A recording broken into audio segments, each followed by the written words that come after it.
Di Amerika memang banyak pengusaha kaya, tapi yang bersedia menggelontorkan dana dalam jumlah luar biasa untuk penelitian medis seperti Noah Winata sangatlah langka. Karena itu di dunia farmasi, Noah Winata bahkan mendapat julukan sebagai dewa kekayaan. Popularitasnya di kalangan medis bisa dikatakan nyaris tidak tertandingi, sedangkan James sebagai kepala bidang farmasi nasional di Amerika Serikat sangat memahami banyak proyek yang didanai keluarga Winata. Bahkan dia sendiri pernah beberapa kali berinteraksi dengan Noah Winata dan juga pernah bertemu Camilla beberapa kali. Kini, secara tidak terduga, bertemu Camilla di Makassar, James benar-benar terkejut. Dia tidak menyangka putri dari keluarga miliarder yang mengelola harta triliunan dolar ini bisa muncul di tempat seperti ini. Camilla tersenyum dan berkata, "Aku ada urusan di Makassar. Tidak disangka, aku juga bertemu Tuan James di sini. Bolehkah aku tahu apa yang membawamu ke Makassar?" James tidak menutupi apapun. Dia berkata dengan jujur, "Aku ke sini karena ingin bertemu dengan pimpinan farmasi bioteh untuk membahas soal impor obat mereka." Camilla tampak heran dan bertanya, "Kalau kau ingin bertemu pimpinan farmasi bioteh, kenapa malah mencari orang bernama Albert? Kalau informasiku tidak salah, Albert hanyalah tokoh dunia preman dan tidak ada hubungannya dengan farmasi bioteh, bukan?" James mengangguk dan menjelaskan, "Nona Camilla, kau mungkin belum tahu. Dulu, orang dari farmasi bioteh yaitu Tuan Liam pernah datang ke Amerika menemuiku sambil membawa jamu reinkarnasi. Saat itu mereka memakai biro humas dengan bayar $50.000 agar aku mau menemui mereka. Tapi waktu itu aku bertindak bodoh dan tidak menghargai mereka. Sekarang, ketika giliranku yang memohon, mereka sengaja menyuruh Tuan Albert menjadi perantara. Kalau aku ingin bertemu, harus melalui Tuan Albert, dan biaya sekali pertemuan saja sudah dikenakan 5 juta. Camilla yang teringat pada percakapan barusan pun bertanya, "Aku tadi melihat kau diusir oleh orang-orang Albert. Apakah mereka memang tidak mau lagi menemuimu?" James menghela nafas berat. Benar. Mereka mengatakan orang farmasi bioteh tidak ingin bertemu denganku." Camilla mengangguk pelan, lalu bertanya lagi, "Ngomong-ngomong, tadi kau mengatakan ingin bertemu seseorang bernama Tuan Andi. Boleh aku tahu siapa orang itu?" James menjawab, "Tuan Andi adalah kepala operasional farmasi bioteh. Urusan distribusi obat dipegang olehnya. Dulu dia yang setuju menjual 20 kotak jamu reinkarnasi kepada kami." Camilla melanjutkan, "Kalau aku boleh tahu, Tuan Andi itu seperti apa orangnya? Berapa kira-kira umurnya?" James berpikir sejenak lalu berkata, "Sepertinya masih 20-an. Dia tinggi dan wajahnya tampan. Tapi kalau disuruh menggambarkan detailnya, aku juga tidak terlalu ingat karena hanya bertemu sekali." Dia kemudian menambahkan, "Oh iya, orang itu sangat dominan. Meskipun masih muda, tapi saat berbicara dengannya, terasa tekanan yang sangat kuat." Camilla mengangguk pelan. Di dalam hatinya dia hampir yakin bahwa Tuan Andi yang dimaksud James ini tidak lain adalah Tuan Andi yang dia kenal. Dia pun kembali bertanya, "Tuan James, kau datang ke sini hanya demi jamu reinkarnasi saja?"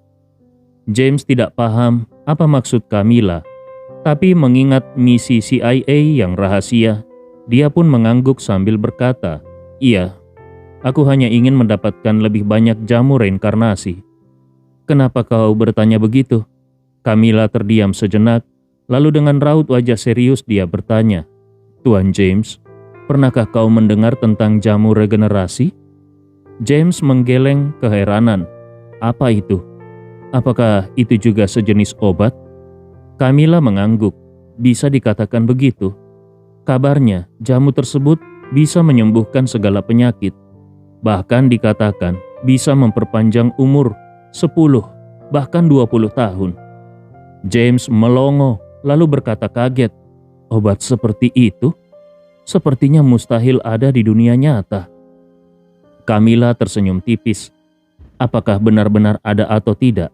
Aku juga belum bisa memastikannya.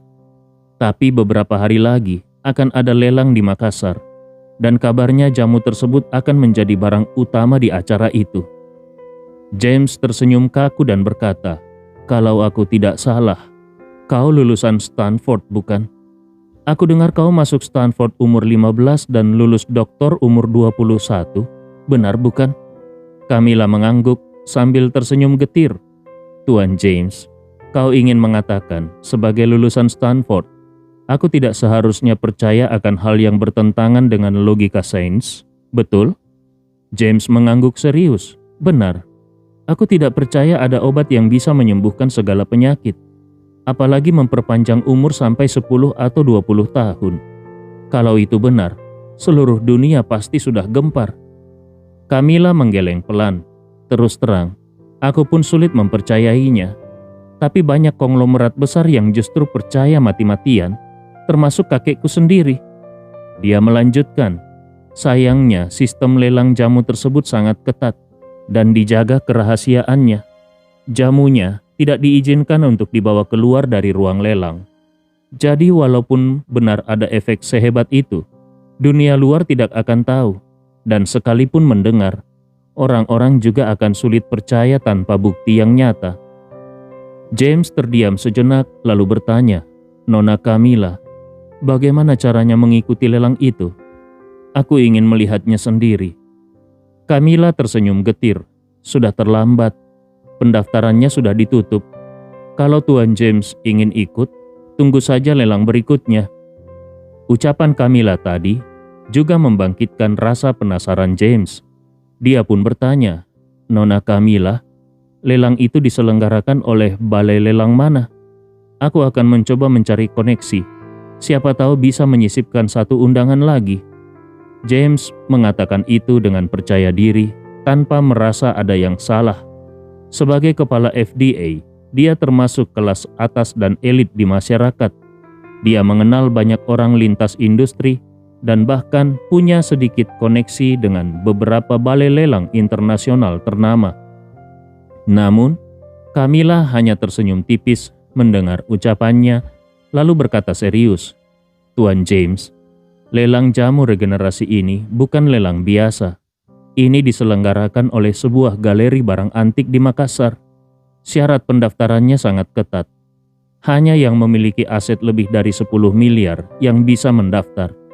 Kurasa jaringanmu kemungkinan besar tidak akan tembus ke sana." James terperanjat, nyaris tidak percaya. 10 miliar? Ini sungguh keterlaluan. Camilla menggeleng. "Ini tidak keterlaluan. Bahkan yang mendaftar pun banyak. Kalau hanya punya 10 miliar, kemungkinan besar tidak akan mendapatkan tiket masuk ke final." James menatapnya dengan ekspresi tercengang. Sebanyak itu, para konglomerat dunia percaya pada ramuan, obat yang kabarnya bisa menyembuhkan segala penyakit dan memperpanjang usia sampai belasan tahun? James tersenyum kecut. Ini pasti hanya penipuan besar yang dirancang dengan cermat. Camilla mengangkat bahunya dan tersenyum samar. "Awalnya aku juga ragu, tapi sekarang, setelah bertemu denganmu, aku justru semakin yakin." James bertanya heran, "Nona Camilla, apa maksudmu?" Camilla tersenyum tenang. Tidak ada apa-apa. Hanya saja setelah berbicara denganmu, benang merah di dalam kepalaku semakin jelas."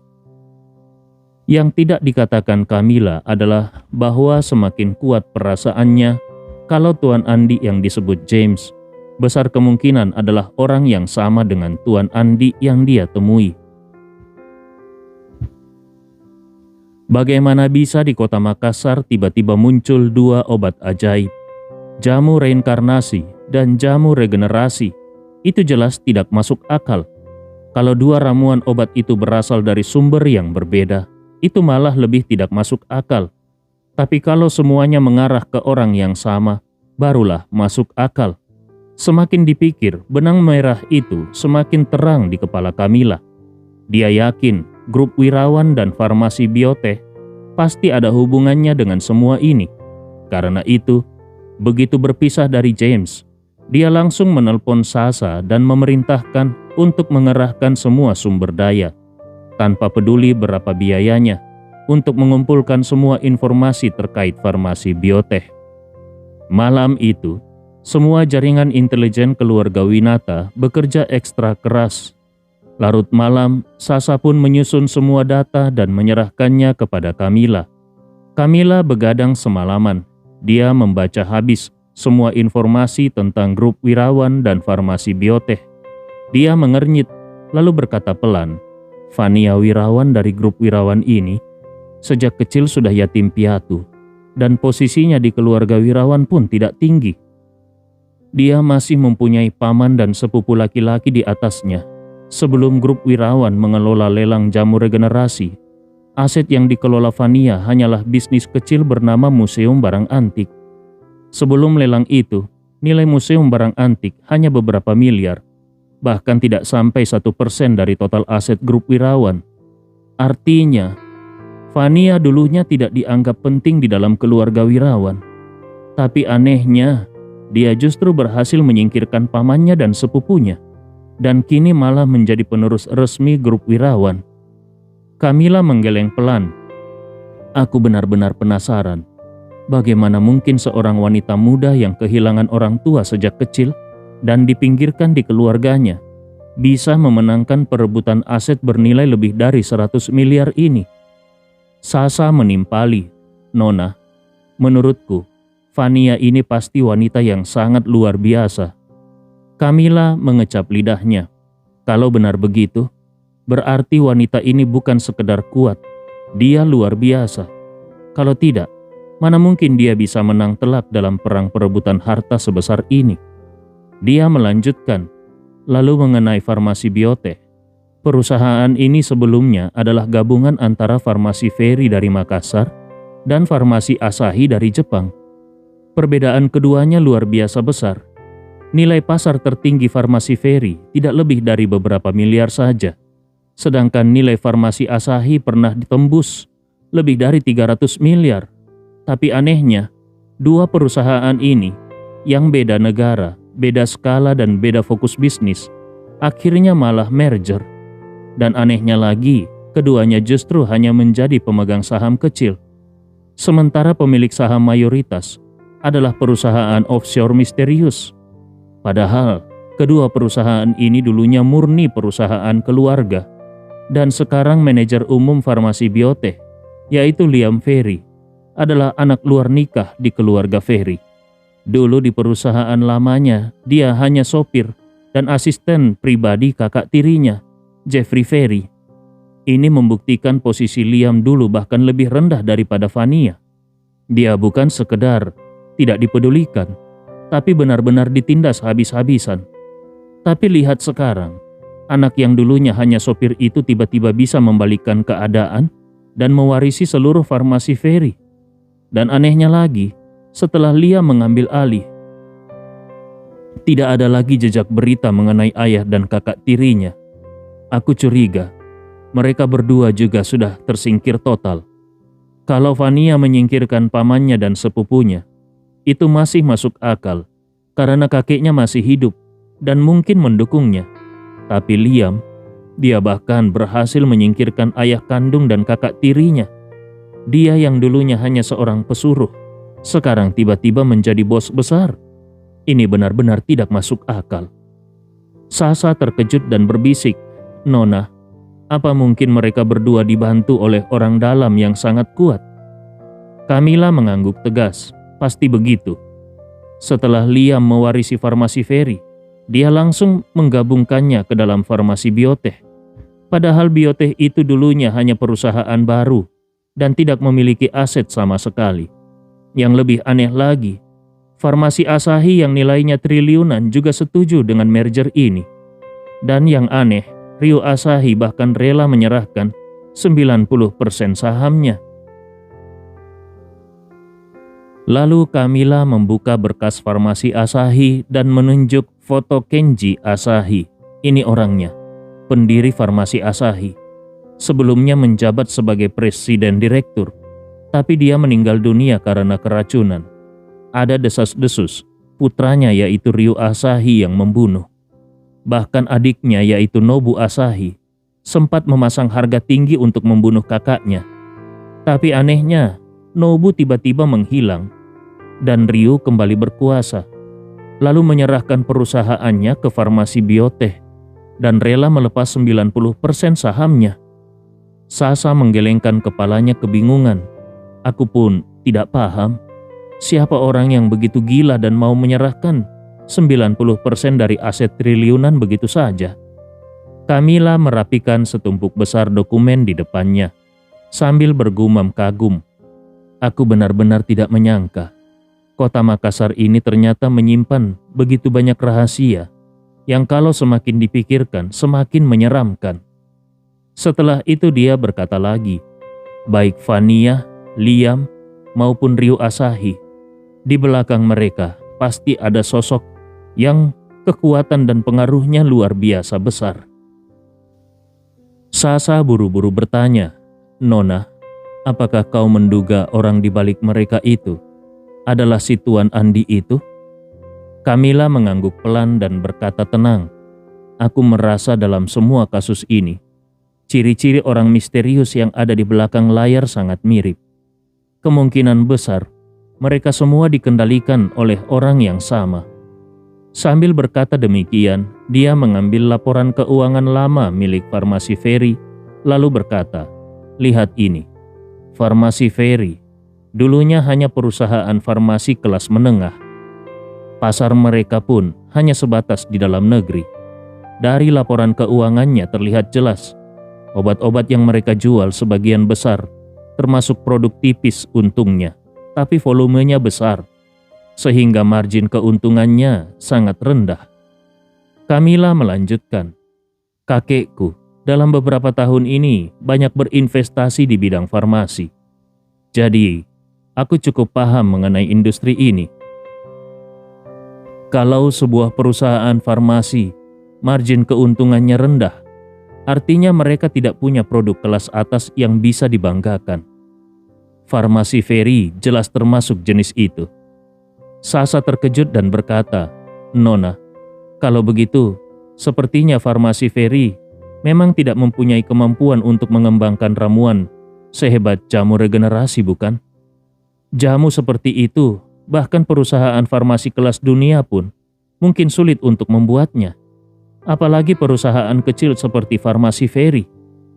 Camilla mengangguk sambil tersenyum tipis. Benar, itu intinya. Farmasi Ferry jelas tidak mampu mengembangkan jamu regenerasi.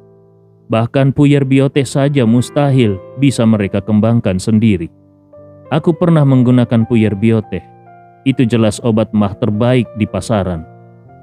Sasa buru-buru bertanya, kalau begitu, teknologi puyer bioteh dan jamu regenerasi ini mungkinkah datang dari Farmasi Asahi? Camilla menggeleng dan berkata, itu juga tidak mungkin. Dulu Farmasi Asahi memang mempunyai produk unggulan bernama Puyer Yulanta. Posisi produknya sama, tapi kualitasnya jauh di bawah puyer bioteh. Kalau Farmasi Asahi mempunyai kemampuan membuat obat sekuat itu, kenapa malah dibeli oleh farmasi bioteh? Dengan kekuatan puyer bioteh saja, begitu mereka edarkan, puyer Yulanta pasti langsung tidak laku di pasaran. Sasa menggigit bibirnya lalu berkata pelan, kalau begitu, teknologi farmasi bioteh ini pasti berasal dari orang misterius di balik Farmasi Ferry dan Farmasi Asahi. Camilla mengangguk pelan, giginya menggigit bibir bawahnya yang tipis sambil bergumam, Vania, yang bisa merebut tahta keluarga Wirawan. Liam, si anak haram yang tiba-tiba menjadi pemimpin. Farmasi bioteh yang tiba-tiba mendapatkan teknologi canggih. Semua ini pasti didukung orang misterius yang sama. Dan apalagi, Vania bisa menggelar lelang jamu regenerasi yang mendunia. Jelas juga ada sosok besar di belakangnya. Semua sosok misterius ini, kalau menurutku, pasti saling berkaitan erat. Lagi pula baik puyer bioteh, jamu reinkarnasi, maupun jamu regenerasi, Ketiganya jelas obat herbal tradisional dan khasiatnya luar biasa. Aku curiga ketiga obat itu berasal dari tangan orang yang sama. Sasa tiba-tiba teringat sesuatu dan buru-buru berkata, "Oh iya, Nona. Sebelumnya kau menyuruhku cari info mengenai dokter-dokter top di Makassar. Aku sudah telusuri dan ternyata ada banyak sekali dokter top di sini. Yang paling terkenal adalah Dr. Fajar Jayadi. Dia membuka klinik di Makassar dan kabarnya dia pernah menyembuhkan pasien lumpuh total akibat cedera tulang belakang."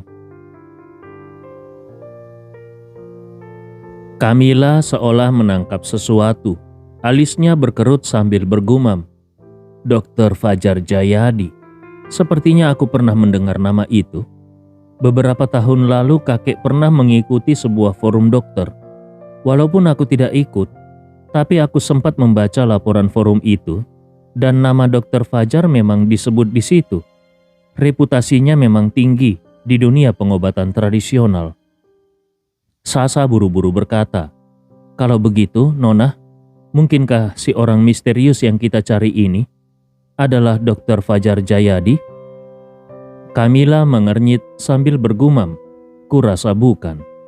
Sasa berkata, "Tapi kalau dilihat dari semua orang, dia yang paling masuk akal. Dia adalah dokter top, dan kasus lumpuh total itu adalah penyakit yang tidak bisa disembuhkan dengan kedokteran barat. Tapi bisa disembuhkannya. Orang sehebat itu, bukankah masuk akal kalau dia membuat ramuan puyer biote, jamu reinkarnasi, dan jamu regenerasi?" Kamila mengangguk pelan. Kalau dilihat sekarang, memang kemungkinan terbesarnya adalah Dr. Fajar. Tapi entah kenapa aku juga merasa semua ini lebih mirip gaya si Tuan Andi itu. Setelah berkata begitu, Kamila buru-buru memerintah, "Sasa, segera teliti betul-betul mengenai kasus Dr. Fajar yang kabarnya bisa menyembuhkan lumpuh itu. Aku ingin tahu detailnya, kapan terjadinya, di mana, siapa pasiennya, dan yang penting, apakah pasien itu pernah berobat di rumah sakit umum? Kalau iya, cari semua catatannya, termasuk hasil ronsen dan MRI-nya. Usahakan bisa mendapatkan semuanya." Sasa langsung menjawab tegas, "Baik, Nona, aku akan mengurusnya sekarang." Kamila mengangguk pelan, wajahnya menjadi serius. Kalau kasus Dr. Fajar menyembuhkan pasien lumpuh itu benar adanya, mungkin itulah titik terobosan yang kita cari. Dulu saat Ridwan ditabrak, dia pertama kali dibawa ambulans ke rumah sakit Makassar. Dr. Fajar pun, atas undangan Andi, datang langsung ke rumah sakit itu dan memberinya setengah butir ramuan yang berasal dari Andi.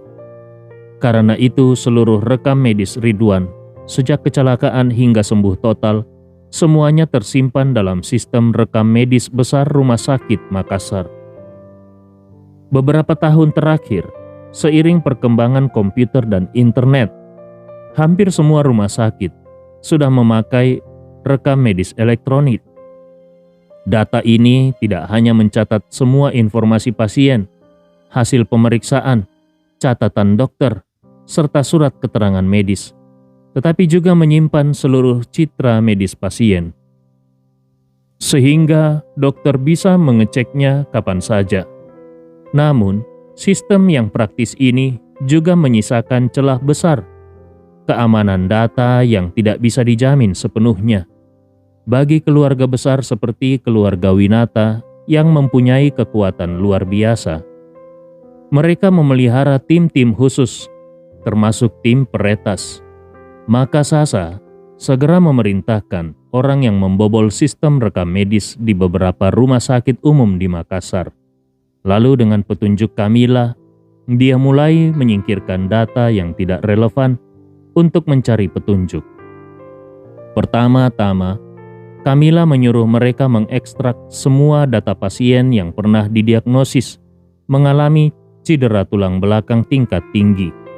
Kemudian Kamila meminta mereka menyaring lagi untuk mencari apakah ada pasien di antara mereka yang tercatat sembuh total, dan keluar dari rumah sakit. Tidak lama kemudian hasilnya sudah ada di tangannya. Dalam beberapa tahun terakhir, total ada 1.300 pasien di Makassar yang didiagnosis mengalami cedera tulang belakang tingkat tinggi. Dari jumlah itu, ada belasan yang dinyatakan pulih. Tetapi kebanyakan karena cedera mereka tidak sampai merusak sumsum tulang belakang secara total, sehingga melalui terapi, secara perlahan mereka bisa berdiri dan berjalan pelan-pelan, bukan sembuh total. Dan hanya ada satu orang yang benar-benar dinyatakan sembuh total. Orang itu adalah mertua Andi, Ridwan Tama. Kamila memandang rekam medis rawat inap Ridwan dan berkata dengan wajah terkejut, "Orang bernama Ridwan Tama ini tahun lalu masuk rumah sakit karena kecelakaan. Hasil CT saat masuk rumah sakit menunjukkan cedera sumsum tulang belakang yang total, yang dalam dunia medis berarti lumpuh total dan tidak bisa disembuhkan. Tapi hasil CT sore harinya menunjukkan kalau cedera sumsumnya pulih sempurna. Ini benar-benar di luar logika medis." Sasa ikut mengintip dan berseru kaget, "Nona, waktu Ridwan dirawat itu hampir bersamaan dengan saat Dr. Fajar membuka kliniknya di Makassar. Selisihnya paling lama hanya setengah bulan. Pasti orang itu adalah pasien yang disembuhkan oleh Dr. Fajar." Kamila mengangguk pelan dan berkata, "Hanya dalam sehari bisa menyembuhkan total cedera sumsum tulang belakang. Ini jelas sudah bukan lagi ranah ilmu kedokteran biasa. Sepertinya Dr. Fajar memang hebat. Dugaan kita sebelumnya mungkin memang salah arah." Dia pun segera berkata kepada Sasa, "Besok, apapun yang terjadi, kau harus mendapatkan nomor antrian untukku di klinik Dr. Fajar. Aku mau langsung ke klinik untuk menemuinya." Keesokan paginya, Sasa membeli nomor antrian dari seorang pasien di klinik Dr. Fajar dengan harga 500.000. Karena usianya yang sudah lanjut, kini setiap harinya Dr. Fajar hanya menerima beberapa pasien, sehingga nomor antriannya selalu menjadi rebutan. Lalu Kamila ditemani Sasa datang ke ruang tunggu klinik. Hari itu Dr. Fajar memang sedang praktek. Cucunya, Fani Jayadi, bertugas membantunya sambil menimba pengalaman.